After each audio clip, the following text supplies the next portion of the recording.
Ladies and gentlemen, welcome back to What Do You Say? I'm your host, Frank Termini. If you like what we're doing, please like, subscribe, and please turn on any notifications so you can be updated on any new content. And today I have the new defensive coordinator at St. Pius High School, Coach Van Hauen. Tell me your first name again. Brian. Coach Brian Van Hauen from Liberty. Liberty, yeah. And you said you were talking, what, half? Because half's been on too. Oh, gosh, yeah. So I've had Simone has been on. Coach Manu. And then I've had Coach Half on. I need to really probably get everybody on eventually. It would be nice. Everybody has unique stories that brought them to St. Pius. So, of course, I had David. Did you coach David Allen? I did not coach David, but I coached with him when he was at Liberty for a short time. Okay, so when did you get to Liberty? 1999. Okay, so that would I had went to Benedictine and became pretty good friends with some guys that were at Liberty, but that would have been before your time. So born and raised where? I was born in Marshalltown, Iowa. Okay. And then my dad was a PE teacher and a basketball coach in Marshalltown, and my mom was a nurse, and we moved kind of at the height of the farming boom. Took over my grandfather's farm up in Grundy County, Iowa, and moved up there when I was about in second grade, and was raised in a small town, about 1,000 people in Dike, Iowa. And there was only about 45 kids in my graduating class. So I'm small town farm family, Iowa. How old were you when you started playing football? Oh, gosh, probably not until seventh grade. Seventh grade. Yeah, growing up there weren't, there was no such thing as youth leagues or anything like that. The only youth league I played in was Little League Baseball. And so your dad was a basketball coach, and yet you gravitated toward football. Yeah. Well, honestly, I mean, I early on coaching, I thought I was going to end up coaching basketball. Oh, so you did both? Oh, I've done it. I've done a lot. I've coached girls cross country. Okay. I've done a lot of different coaching. But so let's talk about you as an athlete, though. So what did you play? Clearly, you probably had to excel in football, right? Didn't you play football in college? I played a year of college football at Central College in Pella, Iowa. Okay. And it was also playing baseball there as well. Okay. And,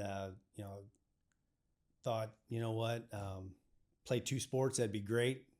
But back injury, my freshman year of football kind of ended everything. So what is worse than, do you have back pain still? You know what? I really don't have too much back pain anymore. But when it happened, back then, it was pretty invasive surgery. You had to have surgery? Yeah, I had to have surgery when I was 19. What'd you have done? I had a laminectomy discectomy.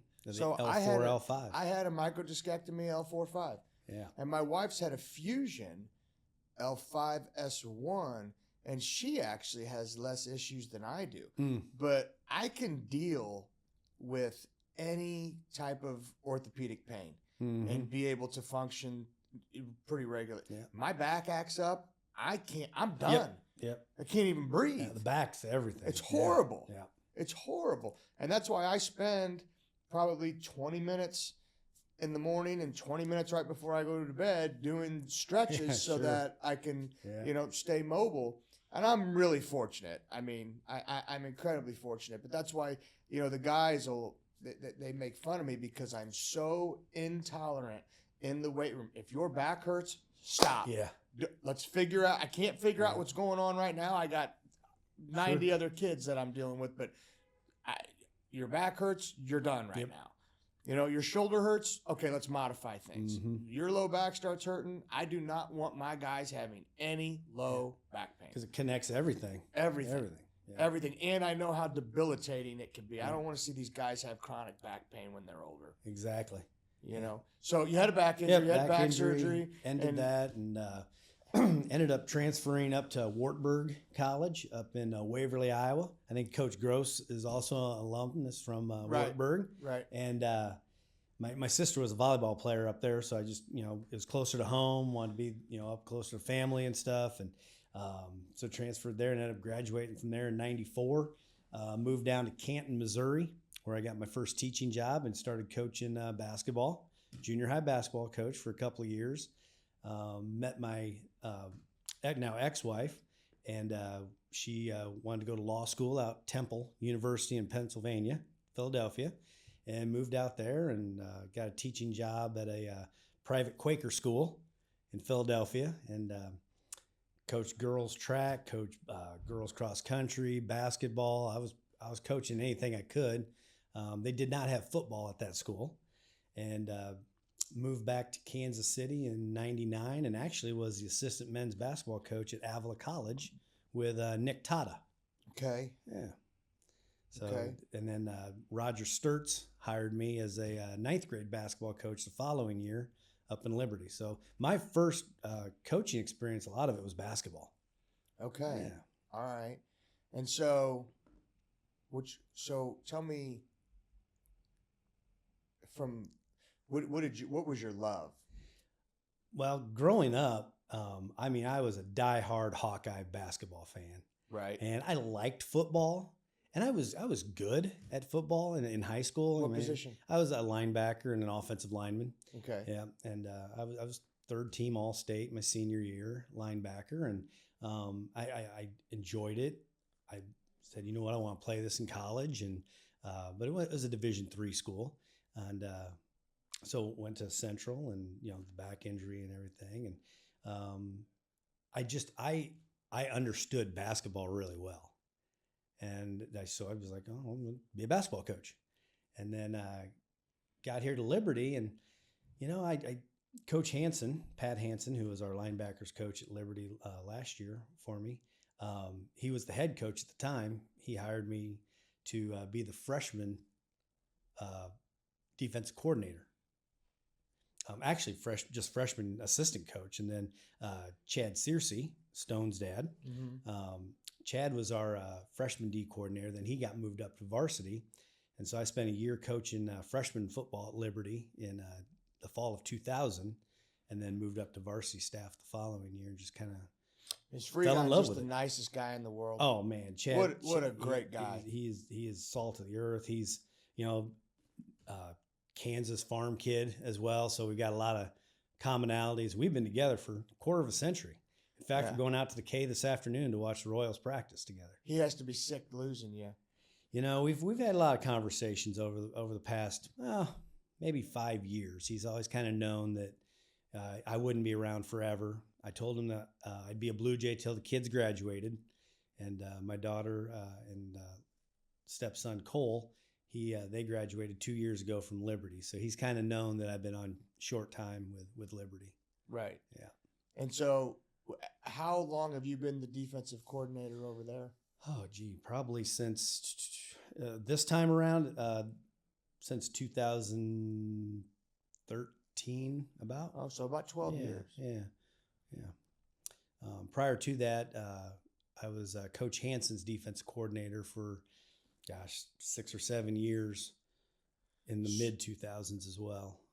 Yeah. So you've seen this game, this evolution of the game. So I went to Benedictine. I graduated from Pius in 1997, went to Benedictine in the fall of 97. I tore my ACL, had surgery, rehabbed it, tore it again in the fall of 98, and had another surgery. And then that's when hindsight, I should have never tried to play after the first one. Mm-hmm. I was never the same. But so then I transferred to Rockers. So then that is when I started coaching football. While probably it would have been in the fall of 1999. Yes, the fall of 99 was my first year coaching football. I coached 7th and 8th grade Necco Raiders, and I was an offensive coordinator. And I did that until the fall of 2012. I actually started that season, and Gianna was just a baby. Gianna probably was about 14 months old, and my dad died suddenly. And I remember I went to practice. This would have probably been John Rayburn, his brother. They were maybe 7th or 8th grade. I can't remember. But I was actually really excited to coach those guys. And I was just like, I can't give you what you need at this point. You know what I mean? And so I stepped away. And then, so 2012, I don't coach. 2013, the twins are born. And then it's probably not until 2017 or 18, Frankie and Bear's triplets and my twins are the same age. And so the boys started going to practice in pre-K for flag. They would just go to practice. And so I was the pre-K coach. So now I'm removed 12, 13, 14, 15, 16, probably even 17. 6 years I'm removed. And then I start coaching their flag team for a couple years. Well, now come 2020 rolls around, I'm 8 years removed from coaching.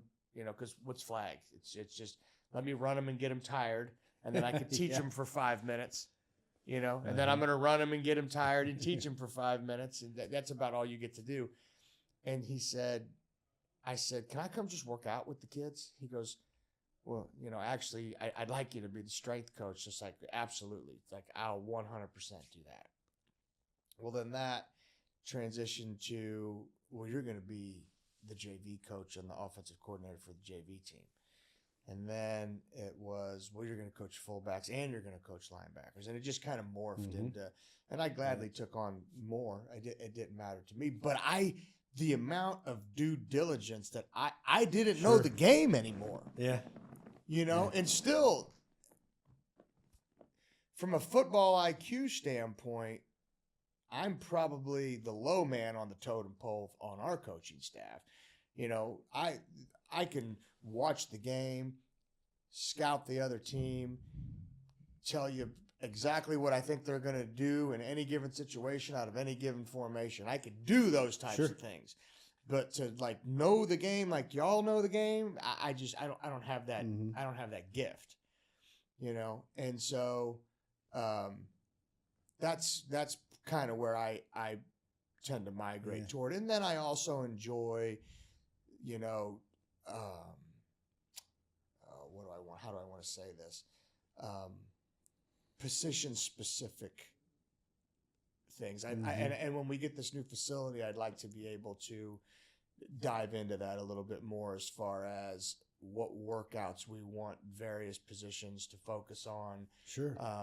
And excel at. And, you know, of course, injury prevention is always a big thing. So those are the things that I definitely bring to the table. Yeah, I tell you, it doesn't come easily. I mean, I can remember, you know, early on when I was coaching in the early 2000s, you know, I'd be just kind of watching one guy, watching my outside linebackers and just watch him.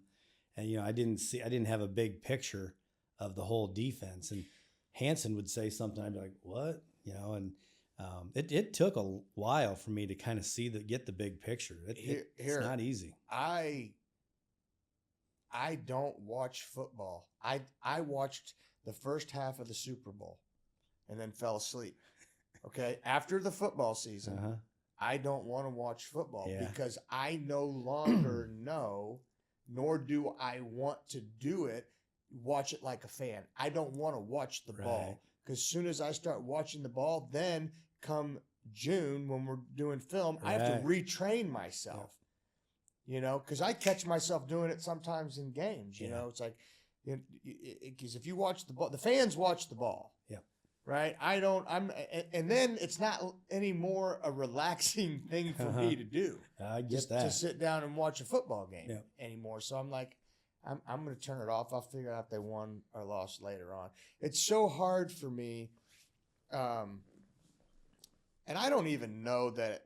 I know there are having the vision is a talent, right? That's some coaches I think could sit up in that box. And if there's a breakdown in that defense, they know see it right away. I don't do that. I get better at it as the year goes on. You know what I'm saying? But initially it's like, whoa, wait a second. What the hell just happened? Yeah. You know, or, you know, maybe your knee-jerk reaction is, well, where the hell was my linebacker? Well, the main problem might not have been the linebacker. It may have been, one of your defensive linemen didn't do their job, and that's why the linebacker wasn't, available. And you know how that goes. Yeah. And so when you're trying to give feedback, you want to make sure you're giving them something accurate that they can actually coach up. Mm-hmm. So, but it's like offense, for me, I can pick that shit out easy. And I think anybody can. If there's something goes wrong with the offense, right. I just think it's way easier to pick out than defense. Yeah. No, I could see that too. Yeah. So, and especially, let me ask you this question. Do you go up into the box or do you stay on the sideline? You know what? I've usually been on the sideline. There was I think it was 1 year that I called the defense from the press box. And it was a year after I had been the defense coordinator for the Missouri team in the Mocan game. I called it from the press box. Josh Gray, formerly from Kearney, now it's Sedalia Smith Cotton, was my linebackers coach for that All-Star game. And I had him signal stuff in, but I called it from the press box. And I was like, you know what? I want to try to do this on the varsity level. So that following year I did it, and it was okay because you just kind of see everything laid out before you. And the thing I missed was the direct communication with the boys. Sure. And having to communicate through somebody else. That part I missed and I didn't like, and I don't want to say, necessarily control, but there was a level of control that I no longer was involved with, and those other coaches had to do it. And that following year, then I came back down to the sideline. I've been on the sideline ever since. Yeah, see, and for me, my visual field, even if when I am on the sideline, like when I was a coach for the Necco Raiders and called the offense, I would be 20, 30 yards away from the ball because then I could see. Mm-hmm. If I'm eye level with the line of scrimmage, I don't know how you guys see. I don't know how you guys do it. Yeah, I usually try to stand 15 to 20 yards behind the offense. Right. And I'm a late signal caller too. I usually let that offense start to get to the line of scrimmage before I'll make a defensive signal. Because I want to see what they're lined up in. A lot of we do on defense is based on formation, down distance formation, and where they're at on the field. And so I like to be in that line of sight between the defensive players, the offense, and then me standing back behind a little bit so that those guys don't have to look to the sideline or look behind. They can look through their keys to me. Right. Yeah, so I try to stand back behind offense quite a bit. Sure. Yeah, it didn't really matter to me whether I was behind the offense or behind the defense. I just could not be level with and Simone's eyes are just, and I mean, I'm like, how the hell did he see that from down there? I didn't even see it up here. Mm-hmm. And he's got exceptional, but I think that also comes with watching film. Sure. Mm-hmm. I think something these young linebackers need to do, because it's the linebacker's vision, that's a talent. Mm-hmm. That's definitely a talent. Defensive line, not so much. You've got a gap, you go to it. But those linebackers that are reading and running, God darn, that's a talent. Yeah. And it's a skill, because you can learn it. You can learn it. Yeah. You could train yourself to do it. Yeah. You could train yourself to do it. So tell everybody. So you're married. Yep. And you have 2 step kids. Yes. Okay. No biological. One biological. Biological daughter. Married to Claire Jones Van Hauen. Okay. She came in my life in about 2012. Okay. And she had 2 boys, Ben and Cole. Okay. Ben is a part owner of Anytime Fitness up in Liberty, up there on Church Road. Hold on. Anytime. Oh, I know exactly where you're at. Yeah, okay. Yeah. Okay. Right there, right off of I-35. Yeah. He and my wife Claire went in together to buy that place, along with another friend of hers. Do they own the building? Not the building, just the gym. Okay, so they're renting the space. Yes. How many square feet they got? Oh gosh, I don't know what it is. Okay. Yeah, I just work out there. I don't. Sure. And fix stuff. Yeah, right. I'm suddenly handyman a lot of the time. There you go. There you go. So they run that place, and Ben runs the day-to-day business operations a lot and does his own training and stuff up there with kids and adults. But and then Ben's how old? Ben's 23. 23. So he's only 5 or 6. So he was about when I came into his life, he was about 11. Just say 10 or 11. His father was killed in a pretty bad accident up. If you remember the Iatan power plant accident in May of 2007. Oh yeah, his dad was killed in that accident, and I came into their lives about 6 years later. He was 5 years old. 5 years old. Died. Yeah. And then the brother's how old? Cole, he is 20. So he was right young. now. He was 3. 2 or 3, yeah, when that happened. And then my daughter's 20 also. They're 4 days apart, actually. Okay. Cole and Caden are 4 days apart. Okay. Yeah. And so you come into their lives, they're about 9 and 10. Mm-hmm. And how are they dealing with the trauma of that loss? Because I'm a step parent too, and I would tell anyone that we were all actually at dinner last night when they were all laughing at me because how I am. Because here, Ross Joseph and Nina was 9, Ross Joseph was 11 when I came into their lives, and then we didn't have Gianna. Oh gosh, I mean they were probably 14 and 16 when we had Gianna. And so they were all making fun of me about how I was with the stepkids versus how I am with my own. And I said, you guys, that has nothing to do with you being step and them being biological. I said, the first kids always eat more shit. Then the parent gets desensitized and starts to pick their battles, but being a step parent's hard. Oh man, being a step parent is extremely difficult. Way worse than way harder than being a biological parent. It is, and for sure. I mean, I have a great relationship with Ben and Cole, and when Cole leaves the house, he works at Osteria Bianchi, new restaurant up in Liberty. You said that he's a chef. He's a pasta chef up there, but when he leaves the house, he's like, "Hey, I'll see you later. Love you." That love piece is definitely there. It's a big deal. It's a big, big deal. And he's 20 years old, tough kid. And, I love hearing that every time. I say, love you, bud. And, he's out the door. But that's huge. It's a big deal. And here's what really, when it started to change with my stepkids, is when my nephew moved in for a little bit.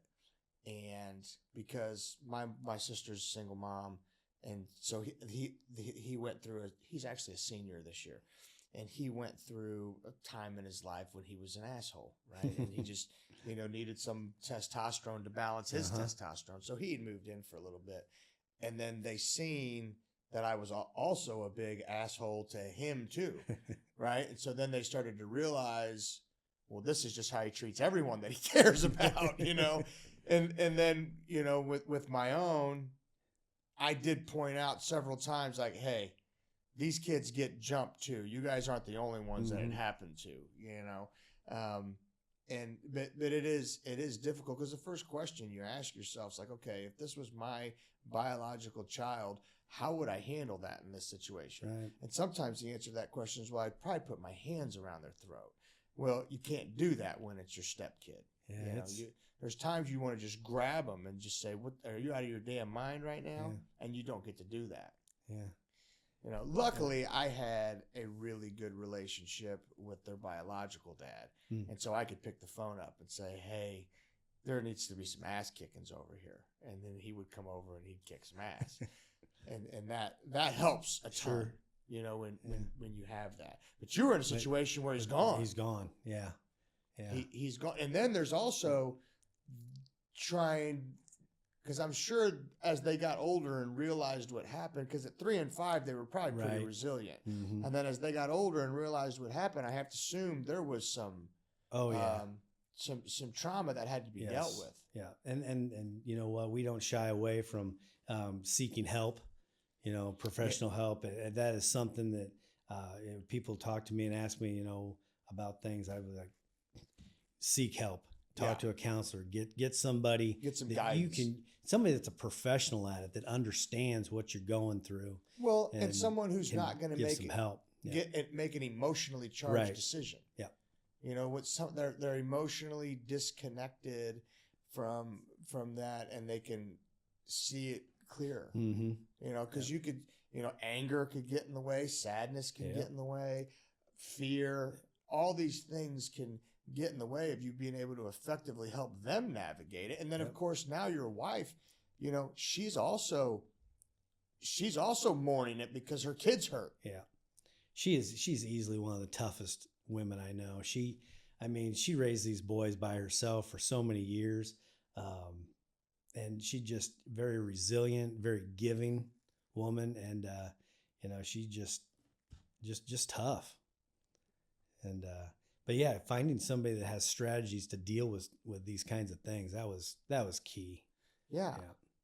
And so that'll definitely helps. And it's just such a tough, that's such a tough age. Like, it's like, it just seems like these kids, and you could probably attest to this because you've coached throughout how many decades? What?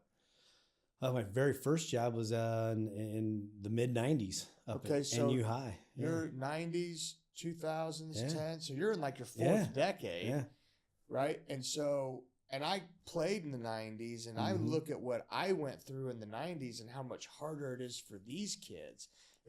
You just got to get them through it, it feels like. Yeah.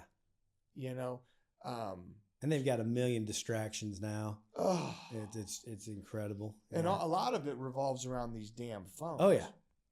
Right?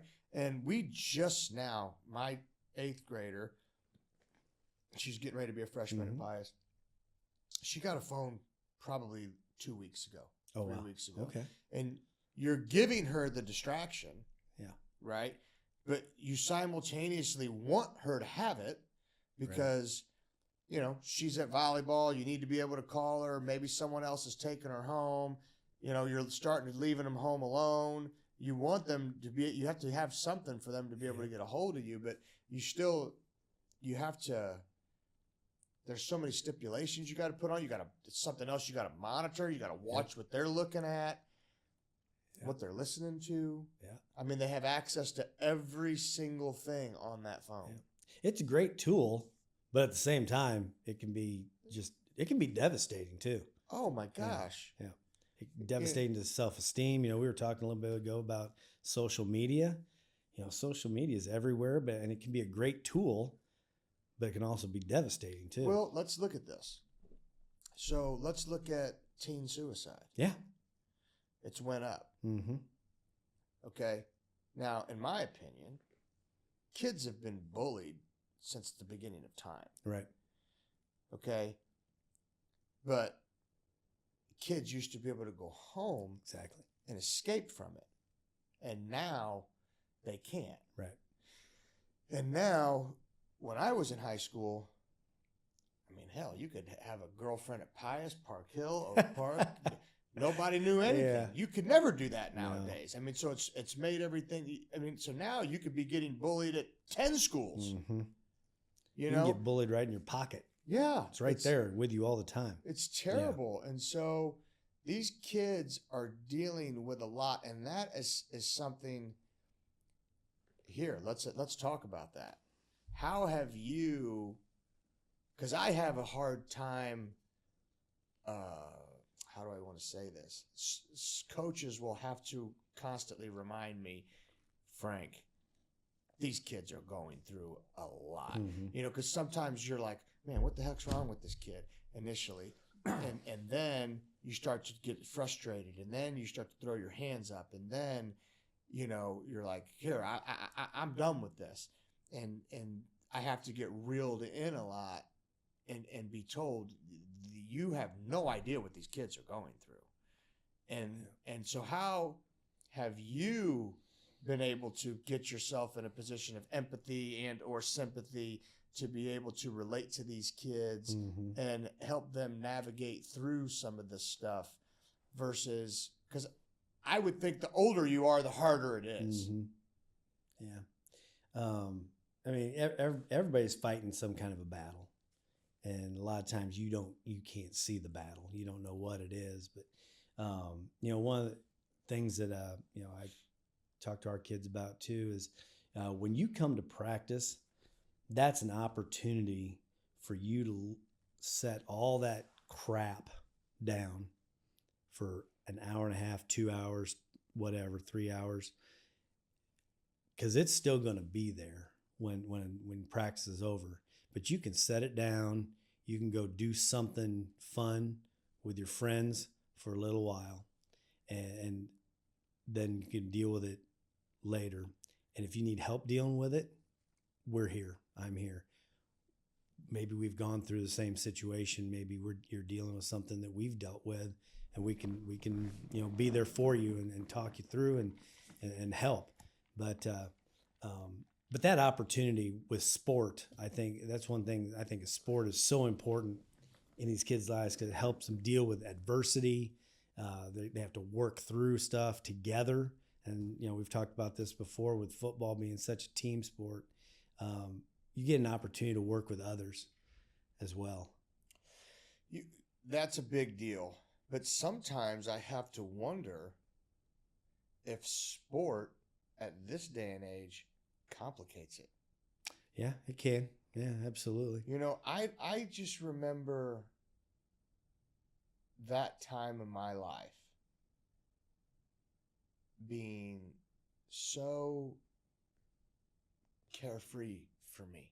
Mm-hmm. Do you know what I mean? Mm-hmm. And now, granted, I played football when the game was much different. Okay, I played football when the game, if you could go run into someone, they were going to find a spot to put you on the field. Right. If you weren't afraid and you would just go slam your body into someone else's, that was really the prerequisite. Mm-hmm. And the game has changed so much that that's just not enough anymore. Yeah. Okay? And in my opinion, all sports are so much harder for these kids than it was for us. I think a lot of it too is the increase of youth sports in monetization.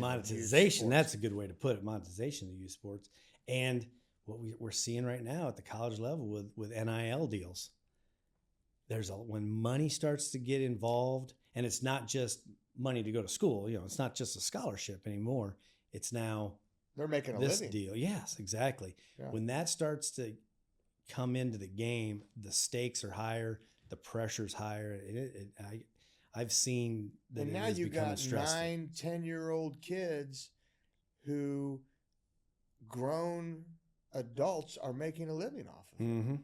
And so what now happens is where is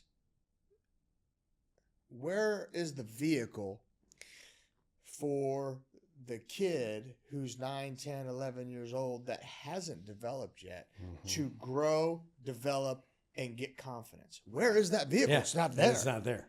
No. And that's a so shame. High stakes, yeah. That is a shame. Like, I was talking to a girl, her daughter was 11 years old. She got cut from the club volleyball team, not volleyball team, softball team, and she don't know where to put her to go play. I'm like, how many people weren't good back when we played football or baseball or whatever at 9, 10, and 11 years old, and then we're all state their junior and senior absolutely.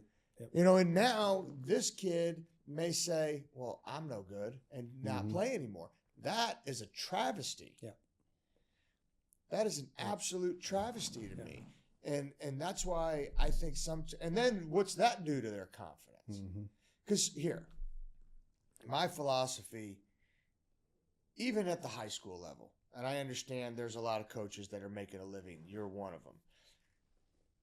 But our jobs, in my opinion, and you can correct me if I'm wrong, creation and preservation of confidence. That's it. Mm-hmm. That's a great way to put it, and I like that. Yeah. The creation and preservation of confidence. And that is what our job as coaches Mm-hmm. is. And if you can't do that, I think it's hard to be a good coach. Yeah. You got to take a look in the mirror and wonder, why am I really doing this anymore? Yeah.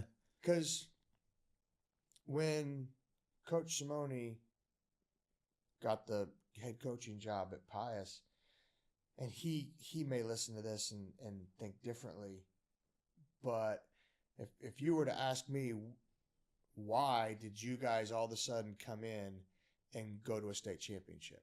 And the team had struggled for a decade Mm-hmm.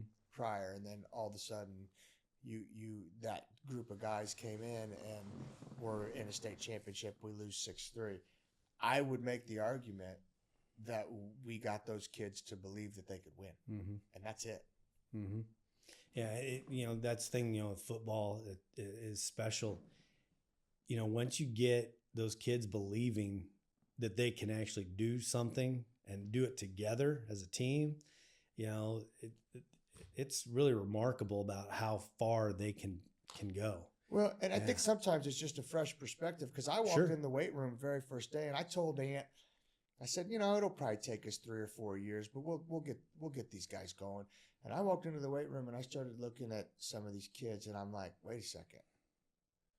I'm going. I got done that first day of weights. I said, I think I like the cast right now. Mm-hmm. I said, I think we can win with these kids. Mm-hmm. I mean, I don't see any reason why we can't win with some of these guys. And then sure enough, we ended up going to state that year and lost to Lamar 6-3. Sure. So that's why for me, I look at some of these coaches coaching these, 9, 10, 11-year-old kids, and I'm like, what are you doing to them? What are you doing to them? Yeah. And it's, I'm like, for what? Mm-hmm. Yeah, I think sometimes you see a lot of those guys that they're in it because they do love the sport. Sure, they love the sport. But I've always felt like in order to be a great coach, you got to be a great teacher too. You can't just be for the love of the sport. You got to be able to. There's a lot of people that were fantastic players and love the sport, but are shit coaches. Yeah. Matter of fact, a lot of times the better player, the shittier the coach. That could happen. Yeah. You just don't know. I mean, you got to. Excuse me. But yeah, I think you got to be a good teacher as well. Yeah. And not just be, good at it, For sure. And figure out a way to relate to the kid and just understand what it is you're trying to do. Like, I think once you're at the college level, and I mean, I don't know, even the high school level, these coaches, they're getting paid based on their productivity. Mm-hmm. You're a high school football coach is getting paid based on his productivity, and now it's harder for a high school coach because you're dealing with such a delicate age, and you have to cultivate an environment that can create confidence, but you still have to win. Right. Where in college, they're like, I don't really give a shit about you. You're either going to bring me wins or you're not. You're getting paid to come here. And you know what? Go produce or go. And they can posture that way. Yeah. And in high school, I don't think you really want to do that yet. That's one of the things that I was so impressed with the other night. We met as a staff, and Coach Simone was talking about the LFFC, and the C part, champions. Not championship, champions. Right. If you build champions, the championships are going to come. Sure. And that just really resonated with me, and I was like, oh man, there's a book that he gave me to read, and it was actually by a baseball coach. I think the guy's name was Chris Stewart. I have it at home. I'll give it to you. Yeah, that'd be good. And that concept, mm-hmm. He kind of goes over that concept of the difference between a champion and someone who wins championships, and how there's plenty of people who've won championships don't conduct themselves like champions. Sure. the boxer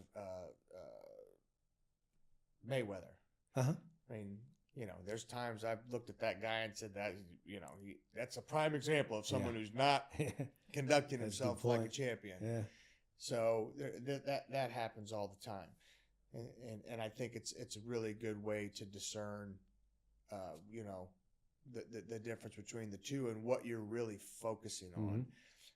And I think you'll see he won't deviate from that under any circumstance. I remember there was a time where a kid got a flag thrown. It was a personal foul call. And we might have been, I think we were playing Savannah, and we might have been up by a touchdown. We were in no way was the game completely under control. And they were deep in our territory, and I think it was a free safety. I don't remember who it was, but he had gotten a personal foul call, and he yanked him. And I was up top. I'm like, are you sure you really want to do that right now? And he went off on me, which he does all the time, and I don't pay attention. It goes in one and out the other, but he will not deviate from that. If he's going to win, he's going to do it, and he's got a set of principles, and he's not going to break them. And he'll lose before he breaks them. And obviously I respect him for that. It's always a reminder for me and how to, apply things in my own life. But he's not going to break them, and he's not going to let the kids see it. It's too important to him.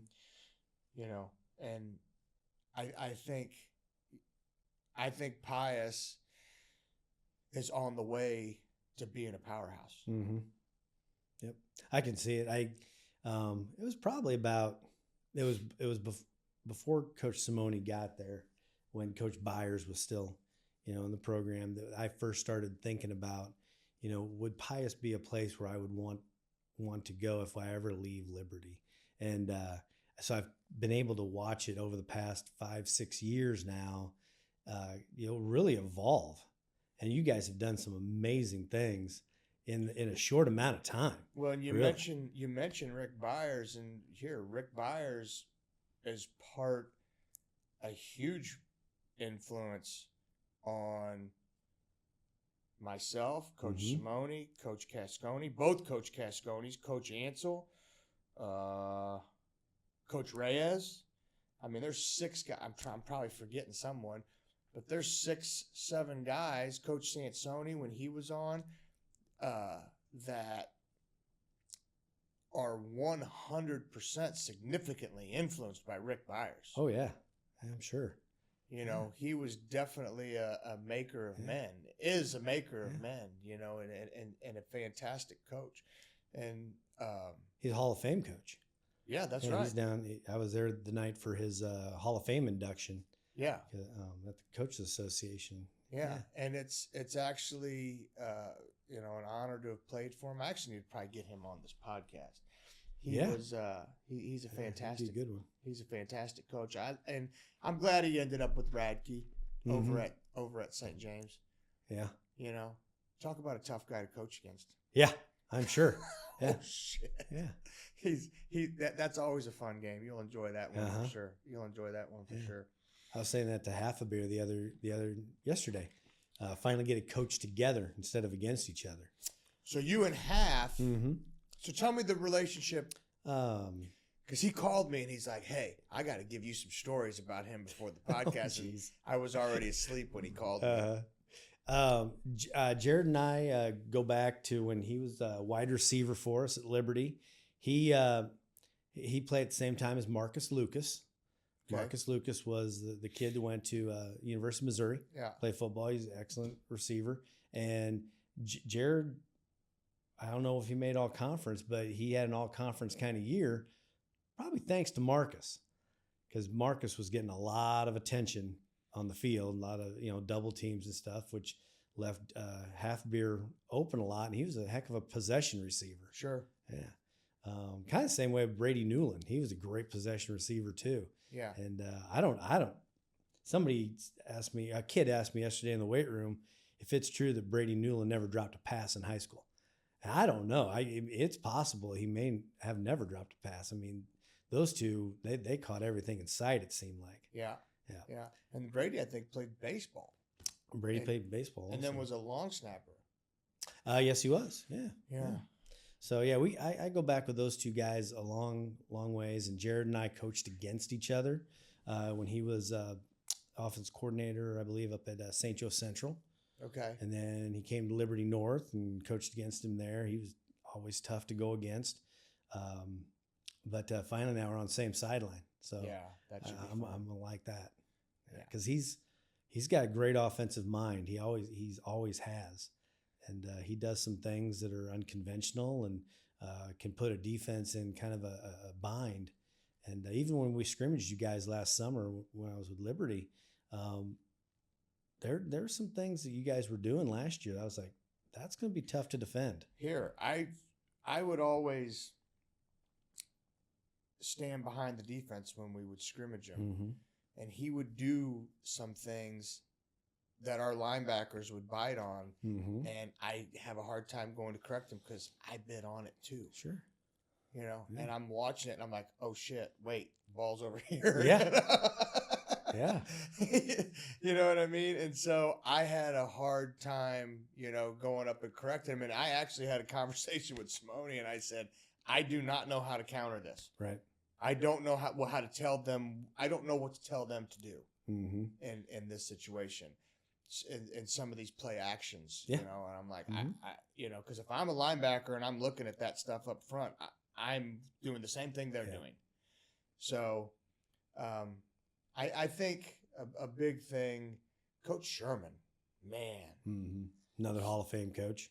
I mean, he's the one that came in and showed me how I was teaching it wrong and what I really needed to be watching and how I could change what the linebackers were looking at to prevent them from biting on some of that stuff.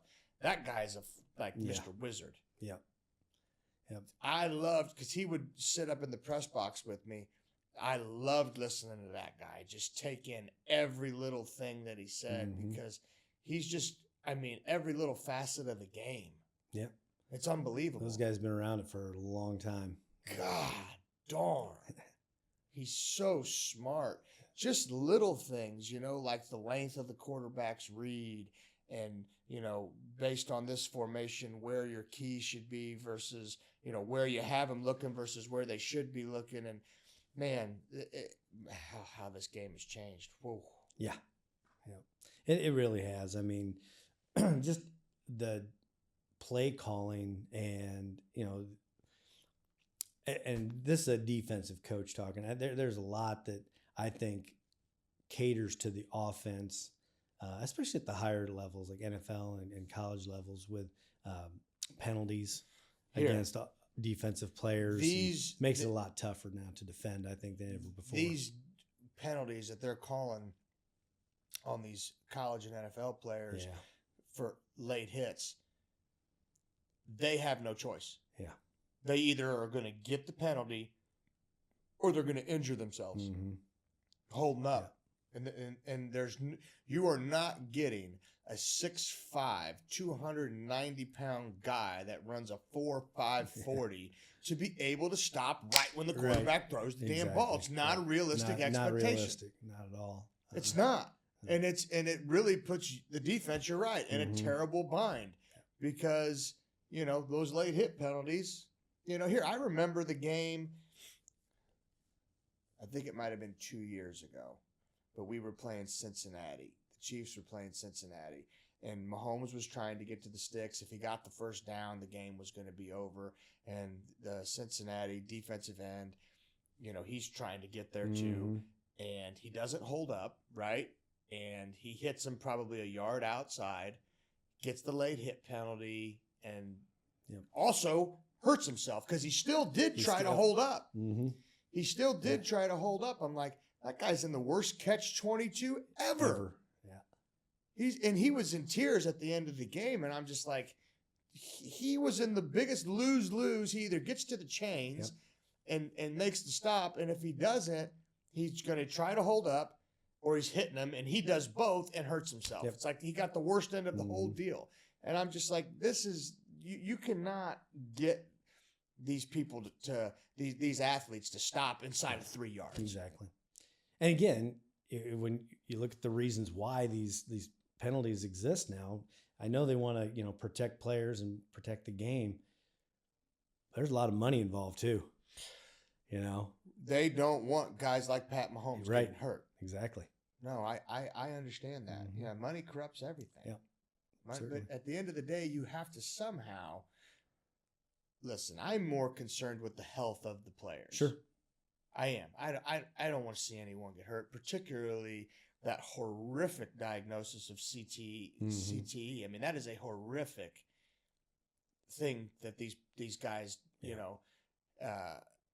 and it's a shame that they were unaware of what they were gambling. Mm-hmm. That's a shame. I mean, those guys went completely and totally crazy. I started to read some of the stuff on CTE, and that diagnosis will mimic symptoms of paranoid schizophrenia. Sure. That is a terrible, terrible diagnosis. It's terrible. And if that's not waking people up, and I think it has, obviously. Mm-hmm. It has. It has. I mean, you look at the way we tackle. We've taken the head and shoulder out of the game as much as we can. Shoulder tackle, leverage, yep. Yeah, you're no longer going across the runner's body. You're keeping it to the outside. You're hitting with the front part of your shoulder, not the top part of your shoulder. You're doing all these different things technically to protect the head and shoulders and take it out of the game. And I still think the integrity of the game is there because it's still a violent game. Absolutely, yeah. Yep. Which is, when I say integrity, people like football because it's violent. Yep.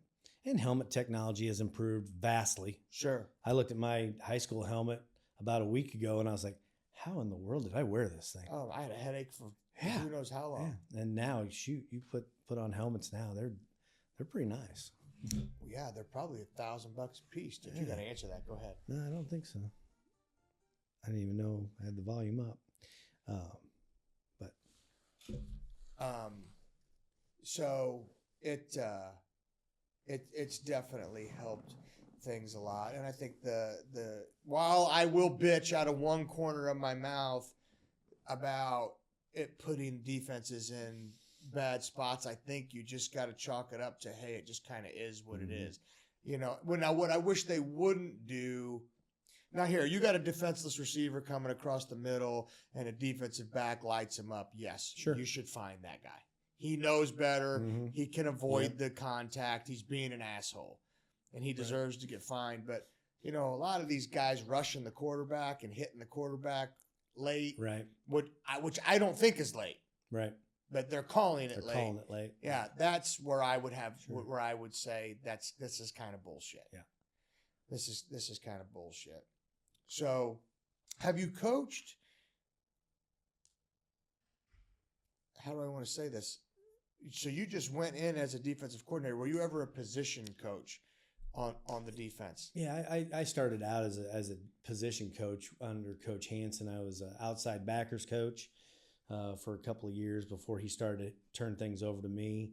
When Coach Wells came to Liberty, I became a defensive line coach under and Andy Sims was our D coordinator at that time, who's now at Park Hill, and Coach Fabian and I coached together on the defensive line for a little bit. Coach Lehrman and I coached defensive line at Liberty for a time. I've coached linebackers. I've coached safeties. So you've coached all of it. I have not coached corners. That's the only spot on defense I have not coached as a position. Yeah. Have you ever coached offense? No. But when I first got hired, Coach Hansen initially wanted me to coach quarterbacks. Okay. And I was like, I have no idea what I'm doing here. And then just some things happened that off season, and Coach Searcy got moved up to varsity, and then he wanted me to coach the freshman defense at that point. Okay. So no, I've never coached anything on the offensive side of the ball. Do you think that would have helped you? You know what? Do you ever try to look at it from the mind of an offensive guy? Oh yeah. I mean, I as a defense coordinator, that's kind of my whole, thought process when I'm watching games is, okay, what does that guy want to run against what we're trying to do over here on defense? Why would I, however we're lined up, run power, run counter, run buck sweep?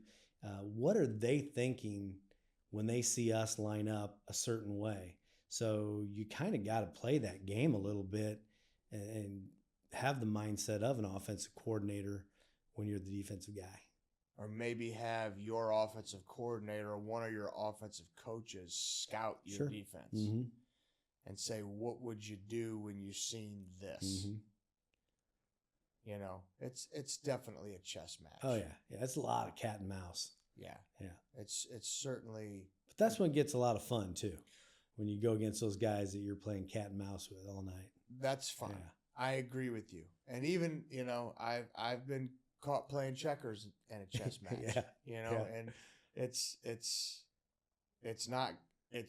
there's so many times where I'm like, I would say because I'll try to pick up tendencies and I'm like, I know this is what this guy's gonna do. He's done this. This is his pattern. And the whole entire time, it's like he's in the headset and he's just setting me up. He was just setting me up the whole entire time. But even when you take the loss on that play, right? You're like, here, he just checkmated you. It's still fun. Yeah. It's still fun, even though you're getting hollered at, even though it's still a lot of fun to be like, son of a bitch, he got me on that. It's and I'm sure as they go into the college level and NFL, it's even worse. Oh right? yeah. And they've got all kinds of analysts that do stuff for them. Well, here, look at Huddle now. Oh yeah. I mean, the new Huddle. It took me a little bit to get used to the new Huddle, but man, it is a time saver. Well, I mean, really, all you got to do is go in and tag the plays and let Huddle do its thing. Yeah. And then now that's all you got to do is see if you can find tendencies that players are giving off. Mm-hmm. What's this guard doing? What's that guard doing? Is this one leaned? Is that one leaned? Stances, exactly. All those little things, because you could go in and tag every little play and then boom, clicks. Mm-hmm. This is the run percentage. This is the pass percentage. This is what they run. This is their favorite play. It's crazy how they do that. Yeah. Now Huddle has done some amazing things with their programming and stuff too. That just makes it so much more time, a time saver for a coach. How many hours a week you spend watching film? I usually get in there 7-ish Saturday morning, leave about noon, and then Sunday morning before church for about an hour or two, after church for a couple of hours, and then Sunday night. And depending what time the Chiefs play, I might get to watch that game, might not, might still be watching film. So I don't even ballpark 15, 16 hours before practices even start for the week. I'm watching a lot of film. On the weekend, you spend a lot of time watching it. Okay, yeah. So I usually try to get most of it done during the weekend too. So I have my pretty good thumb on the pulse of what's going on by Monday, and then maybe an hour or so every single night. Yep. So you said you go to church. Where do you go to church? We go to Vineyard KC. Wait a second. Vineyard off 169. Yeah. Okay, and so let me ask you something. How's the head guy? How long have you been going there? Only about 18 months, maybe. Okay, so there was the previous pastor there. There was some. I didn't like to hear it. He was going through a tough time, and I don't remember what his name was, but I was hoping that he was able to bounce back. He has. I can't think of where he is right now, but I know Darren Dowler goes to that church. Darren's a Facebook friend of mine that lots of times plays over here at the VU Lounge on Friday and Saturday night. He used to be with Paul Revere and the Raiders. Got it. He's a kind of an 80s rocker. Okay. And but I know Darren goes there, but I can't think of the name of the church. But we go to Vineyard KC. So he is that guy is still a pastor somewhere, yeah, here in the metro. Okay, yeah, good.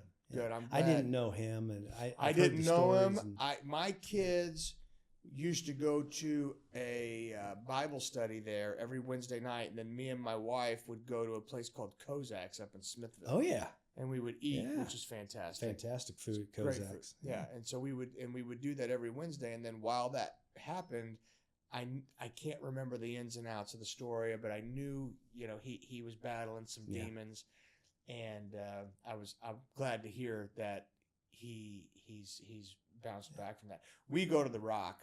Okay. Which is it's a church off I-29 in Mexico City Avenue. Okay. So we were both of us was born and raised Catholic. She was a St. Mary's girl. I was a St. Pius guy. And then, like I said, I went to Benedictine and then Rockers. Mm-hmm. Both of our dads were De La Salle guys. Oh. Yeah. So our dads were very similar, very, very, very devout Catholics. We got married in the Catholic Church. Had our kids baptized in the Catholic Church, and our kids all go to Catholic school, but we go to a non-denominational church. We started probably about 11 years ago. We were just like, let's just go try it. And we just fell in love with it. Yeah. Fell in love with the people there, fell in love with the pastors. The pastors been great friends of ours, and we just it's been a game changer for us. Yeah, it's super important to find a place where you feel comfortable, where you feel convicted. You have to feel convicted. If you are going to a church and you aren't leaving there sometimes convicted, you're going to the wrong church. Exactly. And this pastor is gracefully but unapologetically, he'll ruffle some feathers nowadays. I mean, particularly, he's going to ruffle some feathers, and it is what it is. Yeah. To hear it, the book hasn't changed in 2,000 years. Exactly. It's the same book. It says what it says. It says what it says. Yeah. Now, what people need to realize is, hey, just because, I mean, we're not condemning you for being a sinner. We all are. Exactly. But we're going to call this out, and this is going to be called a sin. And you are going to know that we think that it's wrong. We love the sinner, but we don't like the sin. And that goes for all of our sin. I listened to a early morning devotional. Art Ensley, his son Trey plays offensive line for us at Liberty. He has he pastors a small church out east of Liberty at Oric. Okay. And I've gone a couple of times. That church reminds me a lot of what I grew up in back home in the Reformed Church in central Iowa. But I heard a great story he gave this morning, and I was like, man, that is just on the button about where we all sin. But the thing is staying in your sin. And he talked about this old man who was fishing and sitting on a dock fishing. This little boy comes up and, he doesn't ask how deep the water is. He asks, hey, mister, do you think if I fell in, I'd drown? And the old man says, listen, if you fall in, probably not going to drown. If you stay in the water, you're going to drown. And I thought, man, that is perfect for how sin is. We all fall short of the glory of God, and we do sin. It's if we stay in our sin, that's the difference. Well, and that's where your relationship comes in. There's plenty of people, and I fall into this pattern sometimes, and I have to catch myself. You're tired. Let me find a time where I can hurry up and get to church, and you're going to just check that box. Yeah. Right. And for me, more importantly, I want my kids seeing me make this effort to go to church. Right. And so a lot of times you're not doing it for you. Sure. You're doing it for them. And that's not right either. Yeah. But the people who say to me, hey, I'm good. I love God. I believe in God, but you don't need to go to church. I couldn't disagree with that more. We are wired for community. Yeah. Relationship. And relationship. Absolutely. And the devil, like here, you're going to scout your opponent. I scout my opponent. If in life, your opponent is the devil. You need to know what he's thinking and what his goals are. And his goals are to separate. Period. Case closed. He wants to separate and keep his kingdom intact. So when you separate yourself from that, you're doing his work. And the main thing is you're going to get weak. Something's going to happen. Your faith's going to get challenged, and you're going to need someone there to be strong when you can't. Right. It's just going to happen. And you just need to be humble enough to understand that. I couldn't disagree. You have to be in communion with people, and you need to be connected. And corporate worship is huge. Huge. It's absolutely huge, which is why I've gotten so mad. We've talked about youth sports, and I'm just going to keep bashing it. I don't really care. There's so many times where you cannot get to church on the weekends because of youth sports. Yeah. That's always been a struggle. My daughters both play volleyball this year on Easter Sunday. I told my wife over my dead body, will our kids play volleyball on Easter Sunday ever again? I said, I didn't think to ask because I didn't think there was that many stupid people out there that would put sports over the resurrection. It's the day. It is the day. People, they don't play on Christmas. Yeah, no, they don't. You know what I mean? But you're going to play on Easter? Are you kidding me? I know. Yeah. You know, and everyone looked at me like I'm crazy. And I'm like, I'm telling you, I told my wife, I wasn't smart enough to think about this. And I know we're committed and I'm going to let this slide this year. But I promise you, over my dead body are our kids playing on Easter Sunday ever again. I don't care what the circumstances is. Yeah, I know. So I get that. Yeah. Figure it out. Yeah. I was boiling at this. Boiling. Yeah. I mean, how do you chalk all these? That's part of what's wrong. Sure. Absolutely. Nobody holds that reverent. No. When you look at it, and it's really hard to, because again, it's that money piece. You put all that money into something, and then you're like, okay, we're not going to play this tournament because of, Easter Sunday. But at the end of the day, if you can take that position down the road, that's going to mean more to your kid because they're going to see, you know what? My dad stood up for this principle, even though it went against, a game or whatever. It was just a game.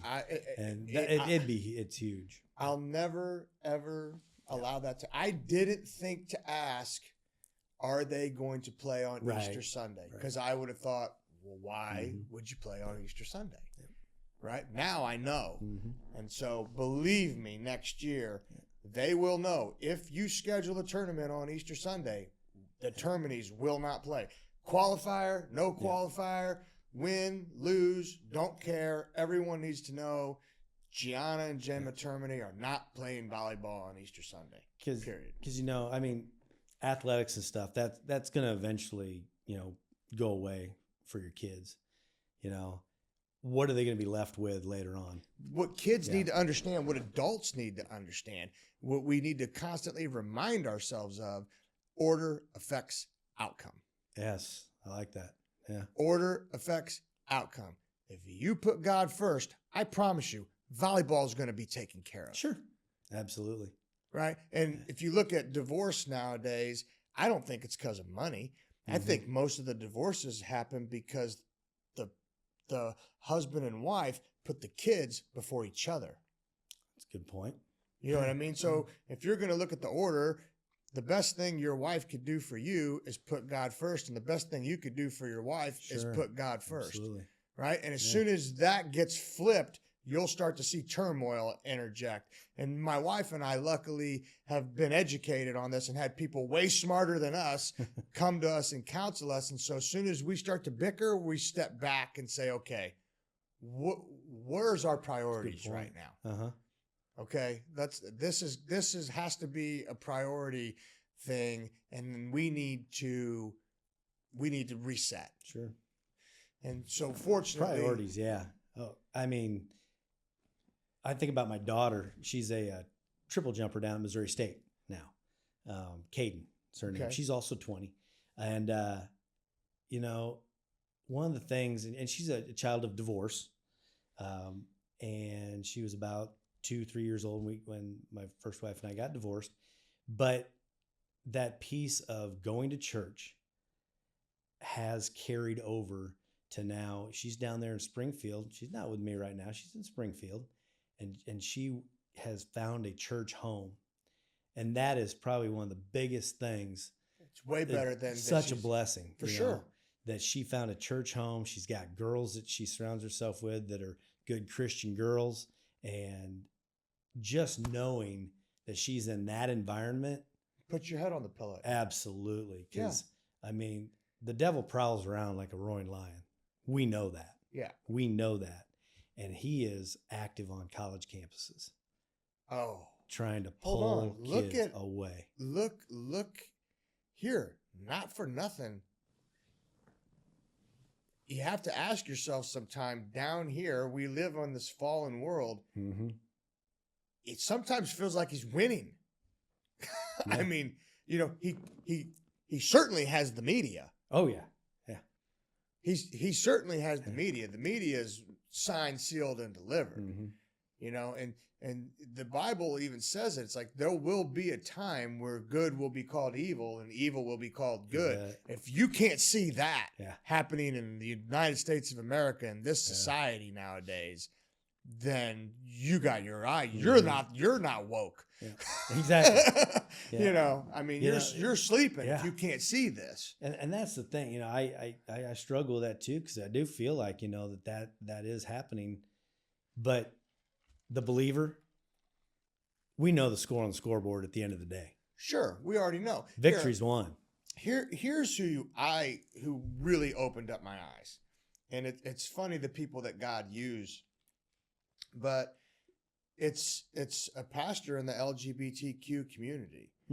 And his name's Francis Chan, and I think he's in San Francisco, but I know he has a lot of I've heard that name of the LGBTQ, and he says where the Christians are creating this divide is they're not being clear in that one sin's not worse than the other. Exactly. Right? So if we're talking about the sin of homosexuality, okay, I'm going to tell you, yes, I feel homosexuality is rooted in sin. Mm-hmm. Okay? I feel it is. I'm not passing judgment on you, right, but I feel homosexuality is rooted in sin. Just like I feel my bad temper, my anger, my worry, those are all rooted in sin. Exactly. Now, I'm not saying your homosexuality is any worse than the shit that I do, but we got to call the spade here. Yeah.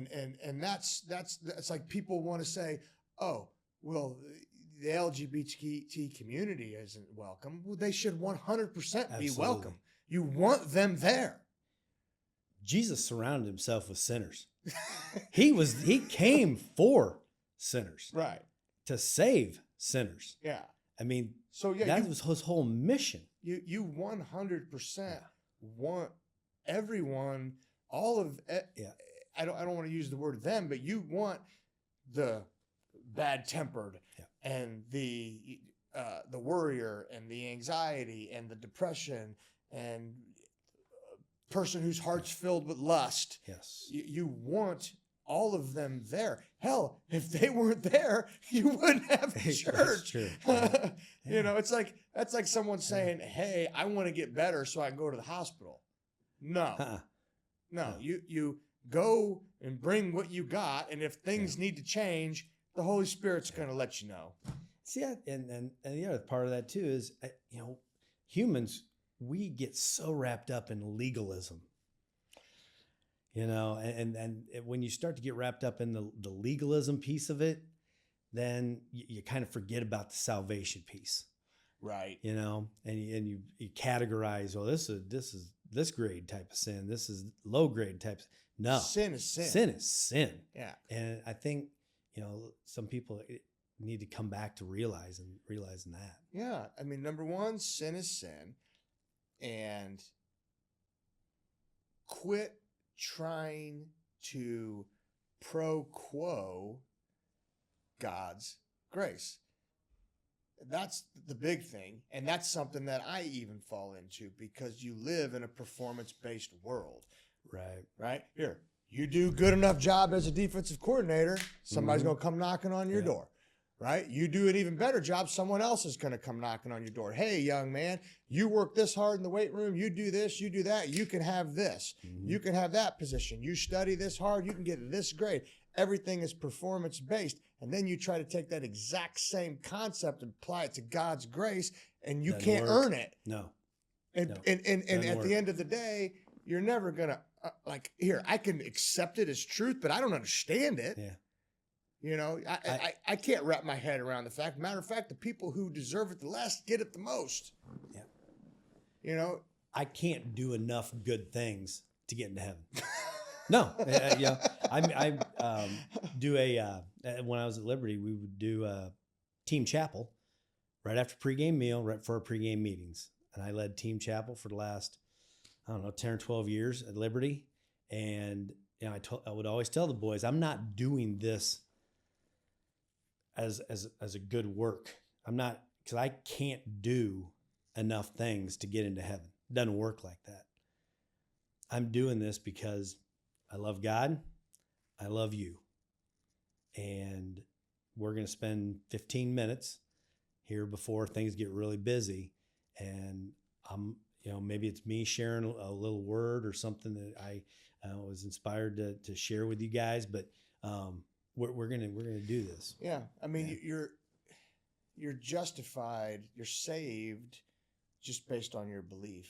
It has nothing to do with your works. You're doing good works because you want to be obedient. Because you love God. Yeah, exactly, obedient. And at the end of the day, you don't know what's behind your obedience. Just like you don't know what's behind your disobedience. Sure. You could choose your sin. This is something that punched me in the solar plexus and took every ounce of breath from me, because I am the king of conscious bad decisions. But because you could choose your sin, but you can't choose your consequence. Yeah. And that's a good one. And that is something that kind of like, it was like an oh shit moment for me. It's like oh shit or amen. That was an oh shit for me, because I am the king of, you know what? I know this is wrong. Don't really care. Doing it anyway. And I've had really that statement has really forced me to put the brakes on a lot of things, because, I was the king of that. Yeah, that's a good way to put it. I mean, when you make a choice to do something, there's going to be a consequence. Yeah. Yeah. And unfortunately, you just don't know what that is. Yeah. So I think you're going to be, I know you're going to be a fantastic fit. It's even the atheists, the smart scientific atheists, who I feel some of them are brilliant, have to concede to the fact that people who follow the book outcompete those who don't. They have to concede to that. And I've heard, David Berlinski, Neil deGrasse Tyson, I think is Neil deGrasse Tyson, the Weinstein guy, he's an evolutionary biologist. All these guys that are atheists based on scientific materialism will still have to concede to the fact that for some reason when they follow it, they just tend to outcompete. Yeah. And there's still plenty of people who will follow the word of God and then criticize it. Sure. You know, there's people that do that all the time. You know, they'll say that they're atheists, but they're operating off biblical principles. Sure. You know, so that happens all the time. You know, but I tell you what, here in the last week, just the outpouring of support and congratulations and stuff that have come from all over the place from people from St. Pius and stuff. It's blown me away this last week. I've just been really, really touched by it. I think you're going to love the community. I think you're going to fit well 100%. I think your thought processes and what is important to you is 100% what's important to the families at St. Pius. And, you know, it doesn't have anything to do with winning. Sure. You know, and so I'm really glad that this conversation migrated to spiritual beliefs and as your stance on that, and the fact that you're able to one of the biggest wins that I have as a coach, and this kid's been on my podcast, Dylan Chisholm has a Dylan's Daily Verse. Okay. And he was elected as the spiritual leader of the team last year, and so you see things like that, you know. And then we read what's the guy's name that we went seeing, the Christian worship singer? I think it was Brandon Lake, and they were there. A lot of the football players were there. It's like we planted these seeds, and these guys are running with it. You know, that is so key, because I just had this conversation Friday with one of our offensive linemen. He came over and congratulated me and stuff. He goes, "Coach, we're going to miss you." And he goes, "What are we going to do, you know, without you for team chaplain?" I said, "Listen," I said, "you're ready." It was JP Piercy. Yeah. I said, "You can do it. You're ready." He's like, yeah. Maybe I'll do me and whoever else. Maybe me and Trey will start doing it. I said, "You're ready. Yeah. You know what it looks like. You know how to do it." So that's huge. And then that's something that you could have left there for generations, which is way more important than any you know, wins that you may have created. It's amazing how your perspective changes once you you just get out of God's way. You know what I mean? Oh yeah. Sometimes you're saying, hey God, I need help, I need this, I need that, and then you start intervening, and if you just get taking back the reins, if you just get out of his way and let him do his thing and let him work in you and work through you, some amazing things happen. I'm excited to work with you. Yeah. Thanks so much for coming on. Absolutely. I think this was a great way to get. I know there's a lot of people from the Pius community that listen to this, and I think this was a great way to get you introduced. And thanks for having me on. Yeah, this is awesome. I'm really excited. I'm really excited. Very excited. I went home the other night after the meeting, talked to my wife for. We were up probably for about an hour and a half just talking St. Pius football. So it was good. She'll love the community. Yeah. We got to introduce her to all the wives. We typically, we'll have like a barbecue at the beginning of the season, and everybody will come, and you'll get to meet everyone. Awesome. So looking forward to it. Awesome. Thanks, Coach. Thank you.